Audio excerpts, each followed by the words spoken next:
The Sacramento Kings, as we all know, coming into the 2020-21 NBA season, did not have huge expectations. However, right now, they are looking like a really hot team, as they are currently 3-1 as of the recording of this video. They have looked very good, but how good will they be? Well, that's what I'm going to be talking about in today's video. But before we do get started, if you guys enjoyed today's video, please make sure to drop a like, as it really helps out the channel. Subscribe if you guys are new and enjoy the videos on this channel and you watch consistently. I'm trying to reach 1,000 subscribers and it would mean a lot to me. I will react to my first 2 videos I ever made once we hit 1K. So if you guys want to see that and enjoyed the videos on here, please make sure to subscribe. There are videos like this already on the channel and there will be more in the future. Also, I do want to give it a quick shout out. Well, I guess I should mention this, but I do have a Twitter account, and on there, you guys can see the more personal side of me. I post updates on there, and if you guys want to go ahead and follow me, feel free to do that. It's in the description below. But with all of that being said, let's just get this video started. And I want to open up today's video by taking a look at the Sacramento Kings roster. And we should obviously start out with DeAaron Fox, who to me is their best player.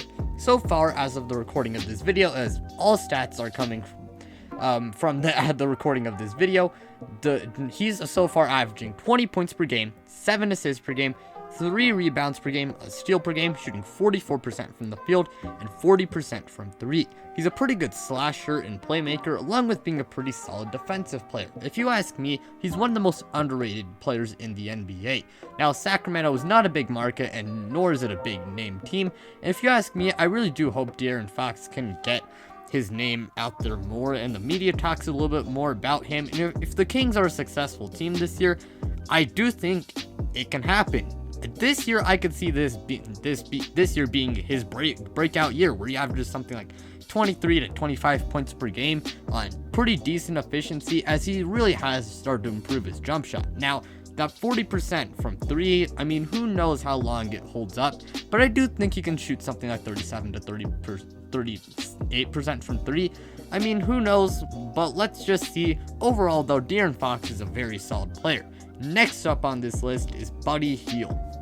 Buddy Hield, as we all know, was in trade rumors pretty heavily throughout this offseason. He's a pretty good shooter and a pretty good offensive player who can score the ball and is a pretty solid player overall. So far, as of the recording of this video, he's averaging 16 points per game, 2 assists per game, 4 rebounds per game, shooting 38% from 3. If you ask me, the Kings might trade Buddy Hield. Now, it is pretty clear he did want out, mainly because he felt like he didn't want to be a 6th man. But now that he got his starting spot back, it's pretty clear that he doesn't hate it in Sacramento as much. I don't think he does, at least, as he has been a little bit more quiet about the trade rumors and all. But, there's a chance that Sacramento still trades him. Now, I don't expect the guy to take a massive step, as the guy is kind of old by NBA standards, and this is probably going to be as good as he gets, but I could see the guy improving a little bit. Now, he is shooting under 40% from the field, and he does need to improve that, but overall, Buddy is a very solid player. The next player I want to talk about is Marvin Bagley. Now, Marvin Bagley, a lot of people, they make fun of him, as the guy has had a pretty injury-riddled 2 seasons in the NBA, and he was selected before Luka Doncic, so obviously the guy has been scrutinized pretty heavily. However, even though he was taken before Luka Doncic, Marvin Bagley is still a pretty good player, and if you ask me, if he stays healthy, I do think he can reach his potential. Now, he has had a slow start, averaging just 14 points per game and 8 rebounds per game, shooting 42% from the field as of the recording of this video, but I do think he can pick it up, as we are just a few games into the season, and hey, there's still time for him to just pick it back up and, just be a really good player. Not only that, but he has started to expand to the 3-point line, as the guy is taking a handful of threes. As of the recording of this video, he takes 3 threes a game in the limited games we have seen him play this year. He's a pretty good ball handler, scorer, and he's also not that bad of a mid-range shooter.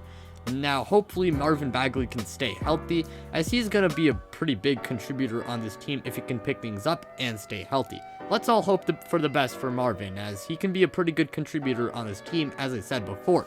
But that's all I really have to say for Marvin Bagley. The next player I have on this list is Harrison Barnes. Now, Harrison Barnes is not some crazy flashy name who scores 30 a night and has the sickest crossovers or the most electrifying dunks and all of that, but he is a very solid all-around player.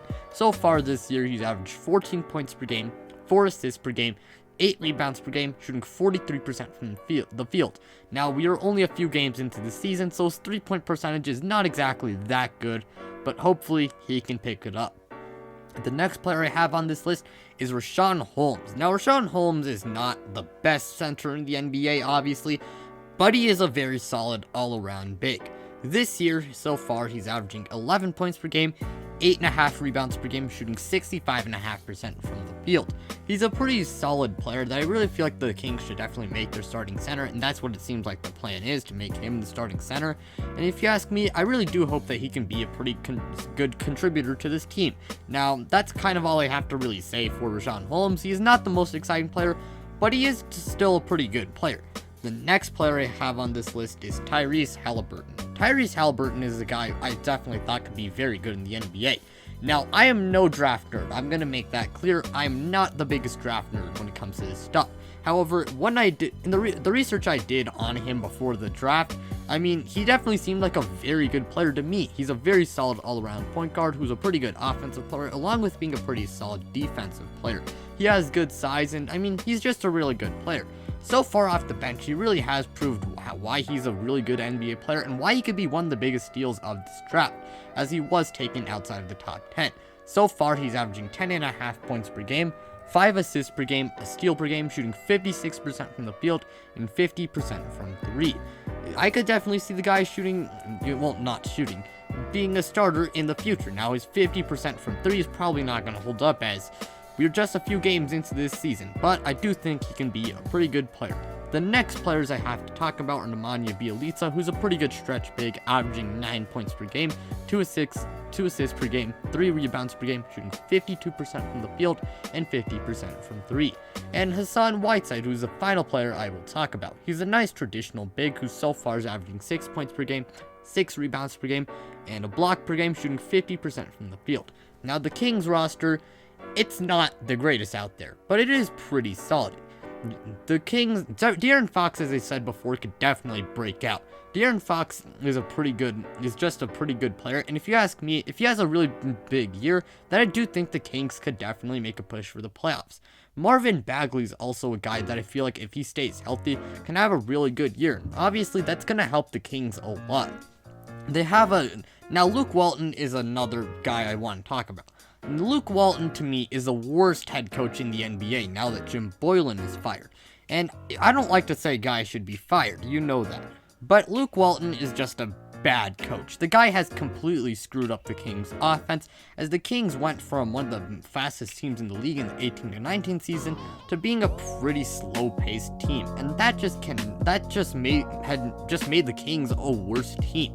And Luke Walton also last year, when he was drawing up a play for a game winner, he did not put Buddy Hield out there despite him winning the three-point contest. And Luke Walton is just a bad coach. So if you ask me, I do feel like they might want to fire him if they do want to reach their full potential, as bad coaching can really screw up teams. I mean, the Chicago Bulls last year were a good example of it. Now, if the Kings are playing well, and then maybe there's a chance that Luke Walton does not get fired. But, I mean, if the Kings start going downhill, then I do think Luke Walton could be fired. However, Luke Walton just has to be a good head coach if this team wants to succeed. I really do hope he can, since I just want to see the Kings succeed, as they've been a pretty depressing franchise, and yeah, I don't want this guy to be fired. Oh, well, okay, how do I put it? I mean, the guy should just do his best to keep his job. Now, as for what I do think their starting lineup will be, I think their starting lineup for the rest of the year will be DeAaron Fox at the 1, Buddy Hield at the 2, Harrison Barnes at the 3, Marvin Bagley at the 4, and Rashad Holmes at the 5. And for the bench, I think it will be Corey Joseph, Tyrese Haliburton, Glenn Robinson, Nemanja Bjelica, and Hassan Whiteside. Now, with all that being said, how good of a team do I think the Sacramento Kings will be? Me personally, I don't think the Kings will make the playoffs, unfortunately, mainly because the West is a very loaded team. The Sacramento Kings are not a bad team at all. They're more like a below average type, but right now they aren't necessarily a below average team, but I mean, you know what I mean. They're not an amazing team, but they aren't a horrible team at all. Now, I could definitely see them claiming the 9th seed. Me personally, I think they'll be a 9 to 11 seed person, but I could see them being the 8th seed. Now, if they are the 8th seed, chances are they'll be bounced in the first round. But hey, that would be a step in the right direction, as the Kings have been a pretty bad franchise for a long time. And them just making the playoffs, even if they lose in the first round or not, would be a nice step. And I really do think that the Kings do have a chance at the playoffs. But overall, those are my thoughts on the Sacramento Kings. They can definitely make the playoffs. I don't see it happening personally, but hey, watch out. The Kings could definitely make the playoffs. But with all that being said, that's what I have to say for today's video. If you guys enjoyed, please make sure to like the video, as it really helps out the channel. Subscribe if you guys are new. I'm trying to reach 1,000 subscribers, and it would mean a lot to me if we could reach that goal. Once we hit 1K, I will react to my very first 2 videos. So if you guys want to see that and enjoy the videos on here and watch consistently but have not subscribed yet, please make sure to subscribe. There are videos like this already on the channel, and there will be more in the future. Also, go ahead and check me out on Twitter. On there, I post updates and thoughts, and you guys can see the more personal side of me. So if you guys want to follow me on Twitter, the link will be in the description below. But with all that being said, you guys, I'm out.